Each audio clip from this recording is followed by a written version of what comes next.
Paper plate business में मुनाफे का सच क्या है? आखिर हम 1 किलो रॉ मटेरियल से कितना जो है पीस प्लेट और डोना बना लेंगे और उससे हम जो है बिजली कॉस्ट, लेबर कॉस्ट और इलेक्ट्रिसिटी कॉस्ट ये सब काट करके और कितना मुनाफा कमा लेंगे।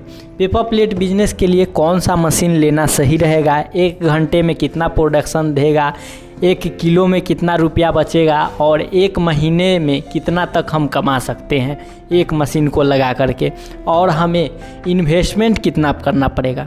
इस तरीके का जो है अनेकों सवाल होता है। लोग जो नया बिजनेस करने वाले हैं लेकिन उन्हें जवाब नहीं मिल पाता है और न ही उन्हें तरीका मालूम होता है, और जो बिना जानकारी लिए हुए 5,000 और 10,000 के चक्कर में गलत मशीन परचेज कर लेते हैं, वही लोग जो है फेल कर जाते हैं। ये जो है पेपर प्लेट में नहीं है, किसी भी बिजनेस में है। किसी भी बिजनेस में अगर जो है सही जानकारी नहीं लेकर के और गलत इन्फॉर्मेशन ले करके और गलत प्रोडक्ट पैकेजिंग करके और बिजनेस करते हैं तो आप जो है फेल हो जाते हैं। फेल होने का सबसे बड़ा कारण यही होता है कि ना मशीन की जानकारी सही से लिए, न रॉ मटेरियल की जानकारी सही से लिए, न प्रॉफिट मार्जिन के बारे में समझे, न मार्केट एनालाइज किए और स्टार्ट किए और फेल हो गए। तो ये सबसे बड़ी गलती होती है। खास करके लघु उद्योग में स्टार्ट की जाने वाली बिजनेस जो है वो कम पूंजी से स्टार्ट की जाती है, और कम पूंजी से स्टार्ट वही लोग करते हैं जिनके पास पूंजी का अभाव होता है, या तो वो लोन लेते हैं या फिर थोड़ा थोड़ा रकम जो है वो सेविंग करके बचा करके जो है उससे मशीन और मटेरियल ख़रीद करके जो है बिज़नेस का स्टार्टअप करते हैं। ऐसे में उन्हें जो है बहुत ही बारीकी तरीके से समझना चाहिए और देखना चाहिए, सभी चीज़ों को एनालाइज करना चाहिए, तब जाके स्टार्टअप करना चाहिए। सो कुल 5 पॉइंट के अंदर आज की इस वीडियो में मैं पूरा इन्फॉर्मेशन देने वाला हूँ। कौन मशीन जो है स्टार्टअप के लिए सही रहेगा, कितने प्रकार की मशीन है, रॉ मटेरियल जो है कौन कौन सा है आता है इसमें, 1 किलो में कितना पीस निकलता है, कितना इलेक्ट्रिसिटी खर्च, कितना पैकिंग कॉस्ट लगता है और उसे मार्केट में बेचने के बाद कितना प्रॉफिट होता है। ये सारा इन्फॉर्मेशन देने वाला हूँ कुल 5 पॉइंट के अंदर। अभी तक आपने इस चैनल को सब्सक्राइब नहीं किए हैं, चैनल को सब्सक्राइब कर दीजिए, साथ ही बेल आइकन को प्रेस कर दीजिए। चलिए शुरू करते हैं आज के इस नॉलेजेबल। जैसा कि हमारा फर्स्ट पॉइंट है वो है मशीन, यानी कि पेपर प्लेट बिजनेस के लिए जो हमें सबसे बेस्ट मशीन है वो कौन सी है और वो कितने प्रकार की आती है और उसमें से हमें कौन सी चीज़ लेनी चाहिए। दूसरा है raw material. Paper plate business के लिए जो मशीन ले रहे हैं उस मशीन में और मार्केट में चलने वाली रॉ मटेरियल कौन सा है इसकी जानकारी होना अति आवश्यक है। सो दूसरे पॉइंट में रॉ मटेरियल के बारे में इंफॉर्मेशन दूंगा। एंड हमारा थर्ड जो है वो है स्पेस एंड इलेक्ट्रिसिटी, यानी कि जगह एंड बिजली। इस पॉइंट के माध्यम से मैं आपको बताऊंगा कि प्रॉपर जो है जगह बिजली कितनी लगेगी इस मशीन को सेटअप करने में, यानी कि वो जगह किस प्रकार का होना चाहिए। बहुत सारे लोगों का सवाल होता है कि भाई मेरा 5 बाई 10 का ही कमरा है, या फिर छत पे शिफ्ट करना है, या फिर जो है मिट्टी वाला घर है, तो उसमें हम इस मशीन को कैसे शिफ्ट करेंगे और बिजली कौन लगेगा। ये तो सबसे ज़्यादा सवाल रहता है लोगों का कि बिजली कौन लगेगा। तो बिजली के बारे में और जगह के बारे में मैं तीसरे पॉइंट में बताऊंगा। हमारा चौथा पॉइंट जो है वो है इन्वेस्टमेंट, यानी कि निवेश, यानी कि कितना पूंजी लग जाएगा, यानी मशीन ख़रीदने में कितना पूंजी लगेगा, रॉ मटेरियल ख़रीदने में कितना पूंजी लगेगा, इलेक्ट्रिसिटी में कितना पूंजी लगेगा, ट्रांसपोर्ट में कितना पूंजी लगेगा। इस तरीके का जितना भी बेसिक इन्फॉर्मेशन है इन्वेस्टमेंट से रिलेटेड वो मैं चौथे पॉइंट में बताऊंगा। एंड हमारा लास्ट पॉइंट जो है वो है अर्निंग एंड प्रॉफिट, यानी कि इसका जो प्रॉफिट निकाला जाता है वो प्रॉफिट कैसे निकाला जाता है, यानी 1 किलो में कितना पीस बनेगा, कितना पैकेट में भरना है, मार्केट में कैसे बेचना है, और बेचने के बाद जो हमारा प्रॉफिट आएगा यानी हम कितना कमाएंगे, वो कितना कमाएंगे, 1 दिन में कितना कमाएंगे और 30 दिन यानी 1 महीने में कितना कमाएंगे। इस तरीके का जो बेसिक इन्फॉर्मेशन है वो 5वें पॉइंट में बताने वाला हूँ। जैसा कि हमारा फर्स्ट पॉइंट है मशीन। देखिए पेपर प्लेट बिजनेस के लिए 2 टाइप की मशीन आती है। फर्स्ट में जो मशीन आती है वो आती है क्रैंक मॉडल, सेकेंड में जो मशीन आती है वो आती है हाइड्रोलिक मॉडल। अब देखिए क्रेंक मॉडल क्या है, हाइड्रोलिक मॉडल क्या है, इस चीज़ के बारे में समझते हैं। देखिए क्रेंक मॉडल जो मशीनें हैं वो क्रेंक मॉडल मशीन जो है इसमें आप केवल जो है पतली वाली कोर आइटम का प्रोडक्ट बना सकते हैं। इसमें आप बफर थाली, जैसे बफर थाली तो बन जाती है लेकिन क्वालिटी जैसा हाइड्रोलिक मशीन में आता है वैसा नहीं आता है। तो ओवरऑल लोगों का सवाल होता है कि भाई हम नया बिजनेस कर रहे हैं और नया में जो है हमें सब प्रोडक्ट बनाना है, यानी कि हमें रिंकल टाइप बनाना है, फैंसी आइटम बनाना है, सिंपल आइटम बनाना है, बफर प्लेट बनाना है, यानी सब आइटम बनाना है। तो सब आइटम के लिए कौन मशीन सही रहेगा? तो सब आइटम के लिए hydraulic all in one machine सही रहेगा। अब देखिए हाइड्रोलिक ऑल इन वन भी कई टाइप की आती है। इसमें जो है single cylinder single die, single cylinder double die, single cylinder triple die और डबल सिलेंडर डबल डाई, इस तरह का 4 से 5 मशीन आता है। जिसमें सबसे बेस्ट मशीन जो है, मतलब लो प्राइस में सबसे बेस्ट मशीन जो है वो है सिंगल सिलेंडर ट्रिपल डाई, जो गियर मॉडल में भी आता है और चैन मॉडल में भी आता है। देखिए गियर मॉडल क्या है, चैन मॉडल क्या है, इसके बारे में अगर आप नहीं जानते हैं तो इसका एक प्रॉपर वीडियो मैं बना चुका हूँ, इसका लिंक डिस्क्रिप्शन बॉक्स में है। आप जाइए उस वीडियो को देखिए और समझिए। उसके बाद देखिए सबसे बेस्ट मशीन जो आता है वो आता है सिंगल सिलेंडर ट्रिपल डाई। इसमें छोटा आइटम आप एक बार में 3 पीस बना सकते हैं, बड़ा आइटम आप एक बार में 1 पीस बना सकते हैं। वही रोल आप 3 पीस या 2 पीस पीछे से लगा देते हैं तो बड़ा आइटम एक बार में जो है आप इसमें 3 पीस बना सकते हैं, छोटा आइटम 6 पीस। इस मशीन में जो मोटर लगी हुई है वो 2 HP का क्रम्पटन या गोदरेज का मोटर लगा हुआ रहता है और ये सिंगल फेज इलेक्ट्रिसिटी से चलता है। मशीन का वज़न लगभग जो है वो 200 से लेके 300 kg के करीब में होता है। और इस मशीन में आप हर आइटम बना सकते हैं, यानी आप पेपर प्लेट का हर आइटम बना सकते हैं, हवाई चप्पल का हर आइटम बना सकते हैं, स्क्रबर पैकिंग कर सकते हैं, टूथब्रश पैकिंग कर सकते हैं, मसाला पैकिंग कर सकते हैं, ड्राई फ्रूट्स पैकिंग कर सकते हैं। इसीलिए इस मशीन का नाम जो है ऑल इन वन मशीन रखा गया है। तो इस मशीन को आप जो है, जैसे बहुत सारे लोगों के पास कम पूंजी है तो सबसे पहले पेपर प्लेट के लिए सिर्फ ख़रीद लेंगे। तो आज मैं पेपर प्लेट के लिए अगर इस मशीन को ख़रीदते हैं तो कितना इन्वेस्टमेंट लग जाएगा ये जानकारी दूंगा। तो मशीन के बारे में समझ गए। दूसरा हमारा पॉइंट जो है वो है रॉ मटेरियल। अब देखिए रॉ मटेरियल के बारे में मैं समझाता हूँ। देखिए रॉ मटेरियल जो आता है वो 3 प्रकार का आता है। इसके बारे में आप समझिए कि ये 3 प्रकार का कौन है। फर्स्ट जो आता है वो आता है रोल बंडल, यानी कि आप लोग देखते हैं इस प्रकार का जो हर कलर में रोल का बंडल बना हुआ रहता है, इसको हम रोल बंडल बोलते हैं। तो उसके बाद जो दूसरा मटेरियल आता है वो आता है सर्कल, यानी कि गोल कटा हुआ रॉ मटेरियल जो आता है उसको हम लोग बोलते हैं सर्कल रॉ मटेरियल। तीसरा आता है सीट यानी जो बफर प्लेट जो हाथ पे रख के खाना खाते हैं वो सीट से बनता है। अब बहुत लोगों को तो ये मालूम नहीं है कि भाई कौन सा रॉ मटेरियल किस डाई में लगेगा और उसके लिए जो है हमें कौन सा रॉ मटेरियल लेना चाहिए, और 5,000 10,000 के चक्कर में गलत मशीन लेकर के फेल हो जाते हैं। सो जो है रॉ मटेरियल जो है वो इसका 3 प्रकार का आता है, समझ गए। अब ये देखिए आप लोगों का सवाल होगा कि कौन रॉ मटेरियल किस डाई में लगता है। अगर इसका जानकारी आपको नहीं है तो इसका वीडियो एक बना चुका हूँ जिसका लिंक डिस्क्रिप्शन बॉक्स में है। आप जाइए उस वीडियो को देखिए और समझिए। देखिए जब तक आप पूरा तरीके से जो मैं बताऊँगा, जो वीडियो देखने को बोलूँगा वो देखिएगा नहीं तो समझिएगा कैसे। सो हर चीज़ की जानकारी आप वीडियो के माध्यम से ले लीजिएगा। तो देखिए रोल बंडल का उपयोग करके कोर थाली, कोर प्लेट, दोना थाली ये सब आइटम बनता है। सर्कल जो पुरातन से चला आ रहा है, इस टाइप का रिंकल थाली जो आप देखते हैं, जो डाई में एक बार 20 पीस रख दीजिए और निकाल दीजिए, आपका रिंकल थाली तैयार हो जाएगा। और तीसरा है बफर सीट। देखिए बफर सीट से जो बनता है वो बॉक्स सिस्टम में जो थाली इस प्रकार का बनता है वो बफर सीट से बनता है। तो बफर सीट, रॉ मटेरियल, तीनों ही जो है काम इसी मशीन में आप डाई को चेंज करके कर सकते हैं। जैसे आपको जो चीज़ बनाना है उस चीज़ का डाई और रॉ मटेरियल ले आइए और इस मशीन से निकाल के आप बना सकते हैं। सिंपल सा बात है। तो रॉ मटेरियल के बारे में समझ गए। देखिए रॉ मटेरियल में GSM भी आता है। तो जीएसएम के ऊपर भी मैं वीडियो बना चुका हूँ। इन सभी वीडियो का लिंक मैं डिस्क्रिप्शन बॉक्स में दे रखा हूँ।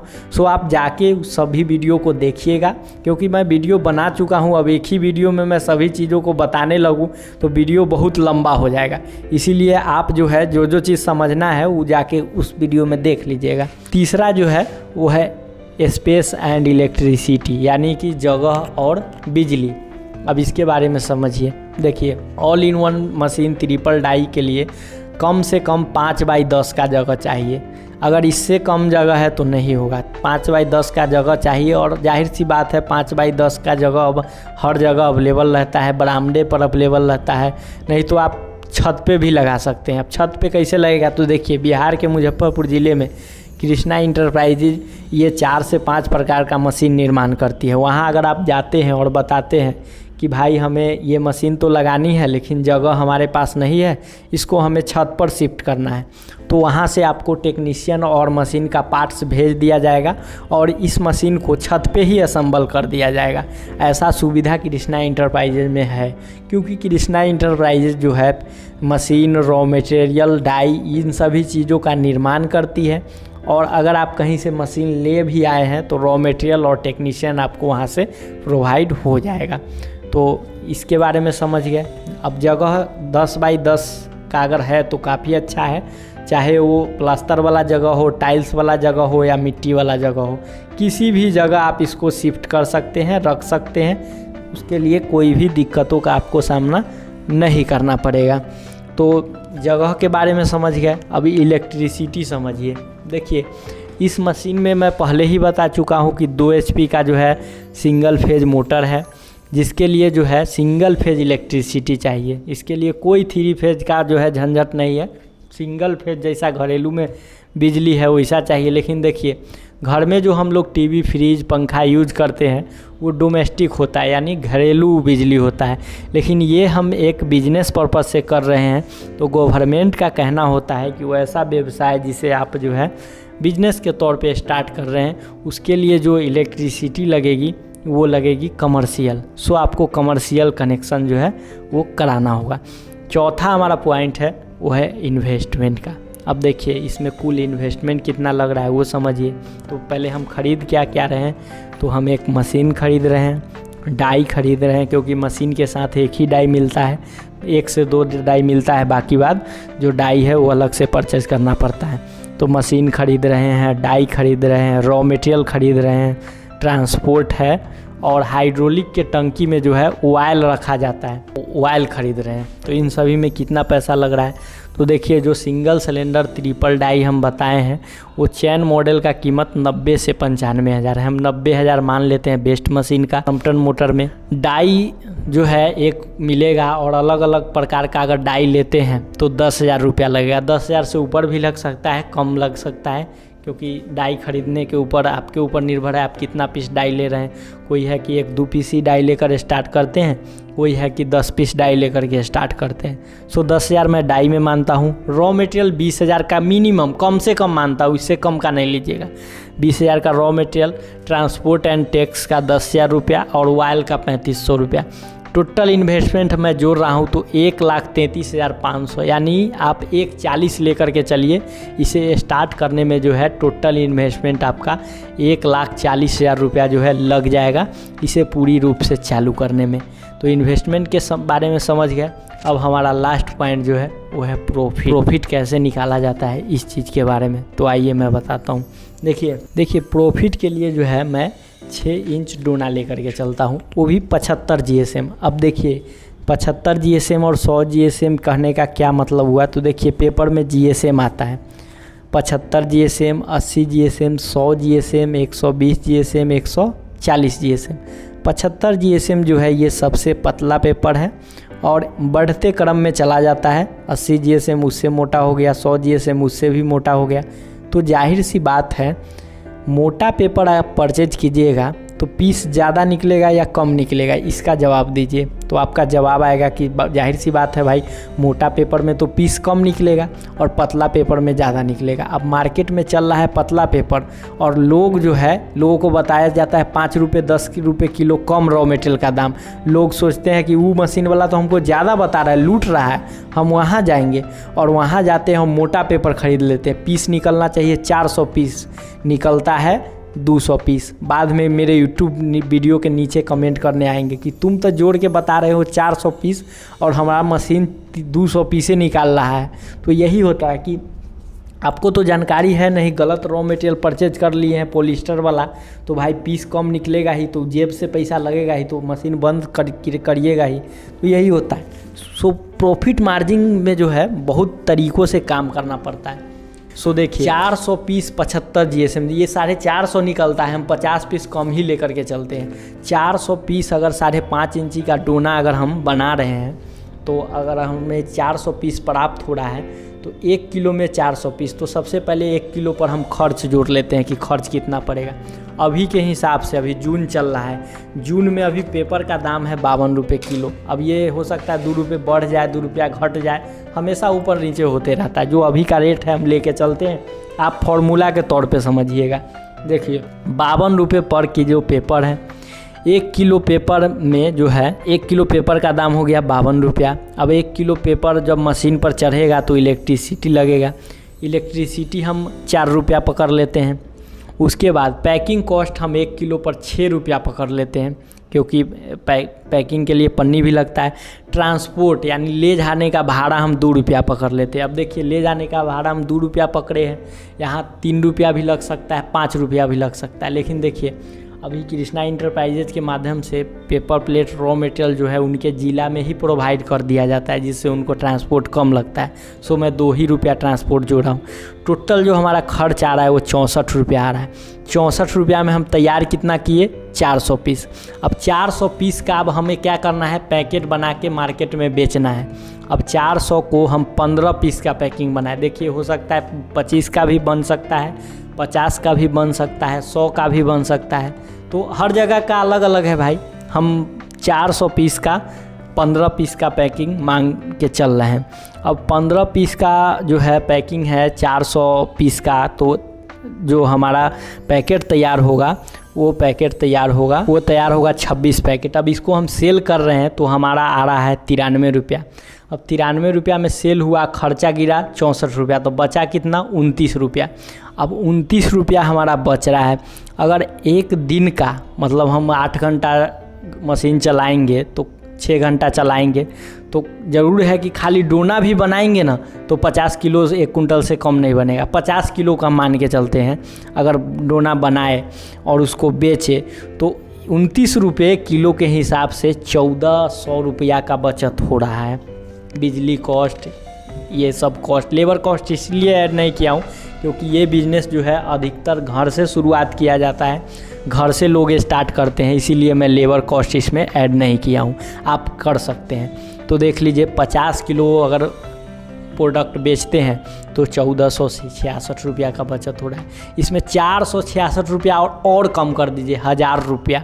अगर 1000 रुपया डेली आ रहा है तो सिर्फ डोना बेचकर महीने का जो है आप वो 30,000 रुपया कमा सकते हैं, 1.5 लाख रुपया लगा के। तो कौन गलती बात है, हम तो 1466 आ रहा है, अब हम 1000 रुपया लेकर के रोज़ का चले हैं। तो देखिए जाहिर सी बात है, अगर आप जो है किसी भी बिज़नेस को सही तरीक़ा से करते हैं तो मिनिमम से मिनिमम कमा सकते हैं। फेल होने का रीज़न वही होगा कि मशीन ले आए, मशीन सही से चल नहीं रहा है, मिस्त्री नहीं आया, ट्रेनिंग नहीं लिए, रॉ मटेरियल ही सही नहीं है, तो उस स्थिति में फेल होइएगा।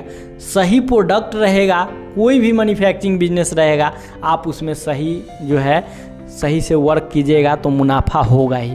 और पेपर प्लेट बिजनेस का भी इतना मार्केट है, थर्मोकोल बंद होने के बाद। खास बात यह है कि डेली यूज का चीज़ है, मतलब अगर कोई गोलगप्पा वाला अगर 500 पीस या फिर 100 पीस यूज कर रहा है तो उसको दोबारा ख़रीदना पड़ेगा। जूठा कटोरी में वो फिर दोबारा किसी कस्टमर को देगा, नहीं देगा। होटल में भी सेम बात है, भोज भात में भी सेम बात है। तो यूज तो इसका इतना है कि आप जितना बनाइए उतना कम है, बशर्ते वही है, इसको आपको करने के लिए जज्बा होना चाहिए और सही इन्फॉर्मेशन होना चाहिए, आप जो है कमा सकते हैं। तो मशीन और मटेरियल के लिए आप विजिट कर सकते हैं कृष्णा इंटरप्राइजेज में, जहाँ पे इस दोनों टाइप का मशीन और रॉ मटेरियल बनाया जाता है। आज की ये वीडियो आपको कैसी लगी कमेंट सेक्शन में ज़रूर लिखिएगा। वीडियो अच्छी लगी वीडियो को लाइक कर दीजिए, चैनल को सब्सक्राइब कर दीजिए। मैं आपसे मिलता हूँ अगले वीडियो में एक नए इन्फॉर्मेशन के साथ। तब तक के लिए जय हिंद, वंदे मातरम।